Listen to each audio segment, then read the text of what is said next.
Opendoor has come to the Metro Detroit real estate market, and right on the heels of that announcement, the Federal Trade Commission wrapped up a year-long investigation into their practices, and the Q2 Zillow earnings call, a new partnership was announced and formed between these two companies. I'm going to cover in this video Opendoor's business model, iBuying, a brief history, the FTC findings, and the partnership with Zillow, but most importantly, you're going to want to watch to the end to see how this affects you and your money. I'm Mike Perna, local real estate agent that's been helping buyers and sellers in Southeast Michigan for 21 years. If you're thinking about moving, I would be honored to get the call to help you with your next home purchase or your current home sale. Google Michael Perna Real Estate to see our over 2,200 five-star reviews on Google, and no one has more reviews in Michigan than we do. To stay up to date on all the happenings across Southeast Michigan, subscribe to the channel, and if you find this info helpful, other people can probably find it helpful too, so hit the like button so this video reaches more people. All right, let's dive in. Opendoor was started in 2014 on the premise that they wanted to modernize home selling. The goal here is to use a computer algorithm to price a house and a company to buy it in 15 days, making it easy and painless to sell and also buy a home. At that time, they were heralded as the next Uber and Airbnb, and based on the size of the United States real estate market and how much of it they wanted to take on, venture capital companies flocked to it, and in 10 rounds of funding, they raised an eye-popping $1.9 billion to fund the tech initial home purchases, the largest investor being SoftBank at 13.5%. You may remember SoftBank from such fiascos as WeWork before it crashed, Nvidia, the chip company, before it crashed, ByteDance, who owns TikTok, and several hundred other companies. In all, it's invested in 189 companies and just posted its worst quarter ever at a $21.6 billion loss. These guys are clearly not picking the winners here.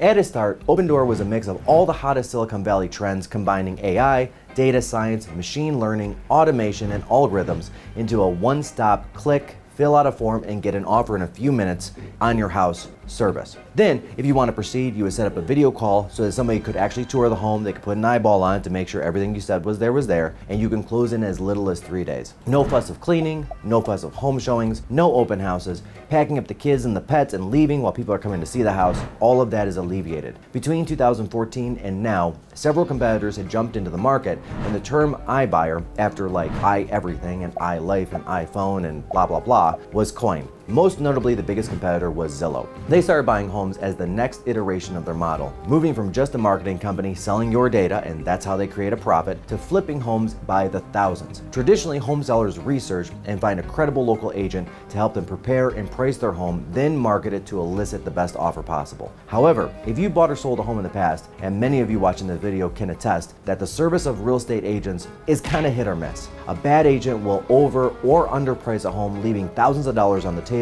or causing a home to look stale, recommend too many or too few repairs, or the wrong updates and upgrades that buyers either don't care about or don't want, or don't translate into bringing a higher offer.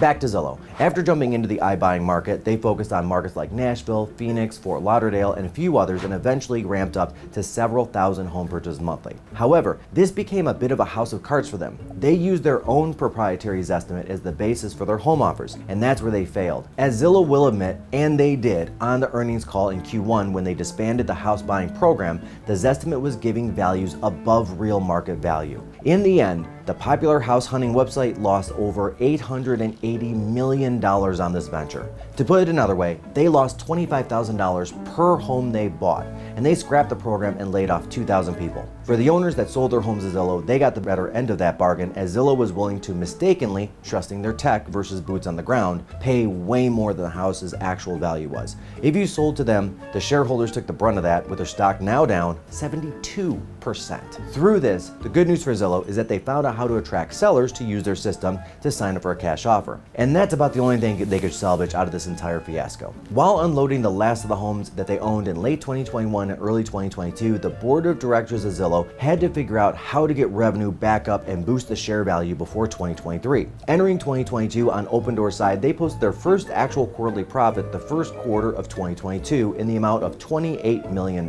Compared to the $1.9 billion they've gotten in seed money, that is honestly not a lot of cash. Sounds like a lot of cash, but it's not. At this rate, it would take 67 quarters to repay the loans it has out. So they figured out how to make a profit. Now they need to get in front of more homeowners, and that's where Zillow comes in. Zillow has perfected the art of getting people onto its site and app, and in fact, over 36 million people browse Zillow every single month. And per their own reporting, over 196 million unique visitors visit its site every year. So basically, every adult in the United States. Zillow couldn't make the house flipping work, but Opendoor did. Opendoor can't expand the number of visitors, but Zillow can. Now Zillow is going to sell your data to Opendoor, and Opendoor will be able to expand its home purchase program. But there's one glaring issue with this. Opendoor on its website has made 3 promises. First, to pay market value for homes. Second, sellers would pay lower cost than with traditional home selling on the open market. And third, sellers would net more money than traditional home selling. Now, the FCC found all 3 of these promises to be false, and Opendoor settled with them, paying a fine of $62 million. Now they're trying to track down the home sellers and return as much of that money to them as they can find. And I'm going to take apart all 4 parts of this. First, Opendoor opted to settle instead of fight. When a company does this, especially in an amount over double their first ever profitable quarter, it's because they agreed with the charges and were afraid of how bad it could get for them if it was a long and drawn out lawsuit. We saw this happen when the 2 counties in Ohio versus Walgreens CVS, they did fight, and the fine was $650 million to go towards the opioid crisis for just 2 counties. When you settle a case, you're saying, I'm trying to save as much money as possible, because what will result in court, the liability of that is far worse than a settlement. Opendoor's promise to pay market value for homes has been proven false in 3 ways. First, by the Federal Trade Commission. Second, the largest MLS in the United States conducted a study of Opendoor purchases versus on MLS properties. The study was conducted by the Bright MLS, which covers several states, roughly 18% of all homes in the US. That's a big study. They found that the off-market MLS home sales resulted in those homes selling for an average of 17% less than on the open market, where the market, through all available buyers, determines the value. 17%.